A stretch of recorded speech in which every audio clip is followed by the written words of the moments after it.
Bismillahirrahmanirrahim. Assalamualaikum warahmatullahi wabarakatuh. Selamat pagi anak-anak. Sekarang kita akan mempelajari tentang larutan elektrolit dan non-elektrolit. Sebelum kita mulai kelas hari ini, kita ada dalam hati dimulai.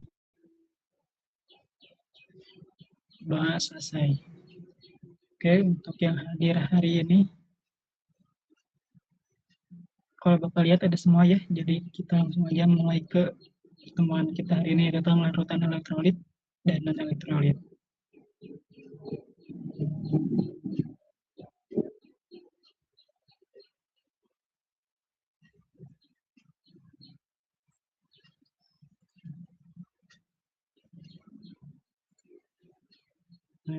Tujuan pembelajarannya yang pertama yaitu mengidentifikasi larutan yang bersifat elektrolit atau non-elektrolit.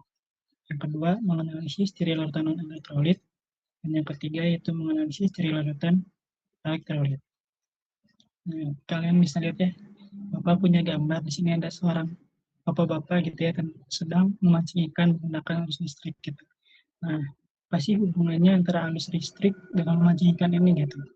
Nah, kita akan bahas pada pertemuan kali ini. Tapi sebelum kita mulai ke pembahasan yang larutan elektrolit dan non-elektrolit, kita akan mengetahui tentang larutan terlebih dahulu. Larutan sendiri adalah campuran homogen dari dua zat atau lebih, di mana larutan ini tersusun dari pelarut atau solvent dan yang terlarut itu solut. Dan pelarut ini merupakan zat yang dapat melarutkan, dan memiliki jumlah lebih banyak daripada zat yang terlarut. Untuk zat larut ini itu kebalikan dari pelarut itu sendiri. Kan kita hari ini akan mempelajari tentang larutan elektrolit dan elektrolit. Tapi sebelum itu, untuk konsepnya sendiri ini pertama kali ditemukan oleh atau dijelaskan oleh ahli kimia asal Swedia, yaitu yang bernama Sven August Arrhenius pada tahun 1884,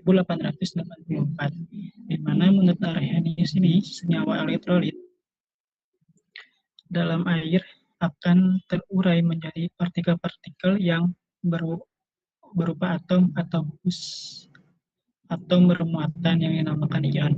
Nah, ion dari senyawa elektrolit inilah yang selalu bergerak bebas dan dapat memancarkan arus listrik melalui larutannya.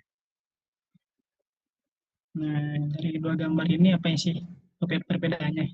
Coba kalian lihat dulu ya.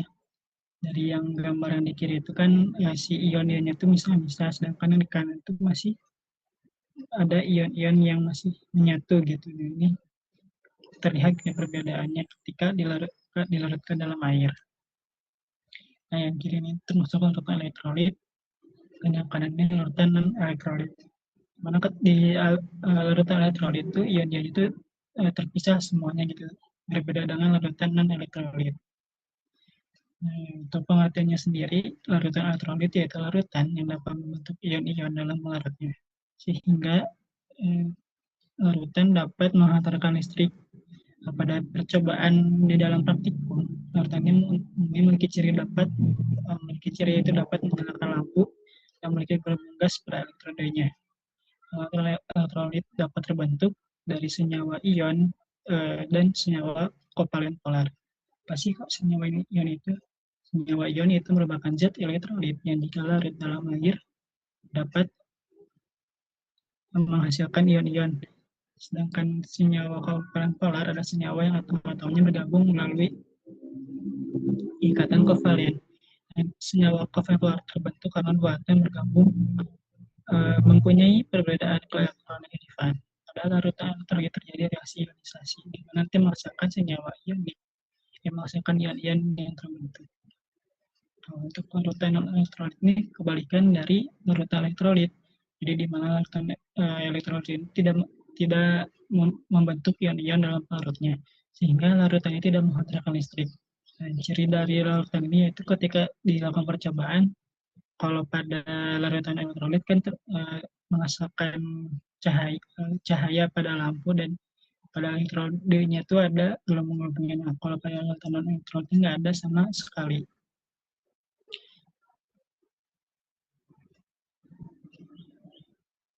Mungkin perbedaannya kalau dari gambar ya kita bisa lihat di mana sangat terlihat jelas gitu ya. Jadi eh, senyawa-senyawa elektrolit itu pasti membentuk ion-ion, pasti terpisah-pisah gitu. Kayak itu yang gedenya ya. Kalau kita bayangkan gitu ya, gedenya itu ion Na dan yang kecil itu ion Ce ya, bisa-bisa. Sedangkan pada yang neutral itu nggak bisa, tetap satu senyawa yang terdiri beberapa ion yang tetap berikatan. Ya, mungkin sekian dari Bapak mengenai ini sedikit pendahuluan untuk mengenai ya, mengenai larutan elektrolit dan non-elektrolit gitu. Untuk minggu depan kita akan menjelaskan mengenai kita akan menggolongkan larutan-larutan termasuk elektrolit dan non-elektrolit.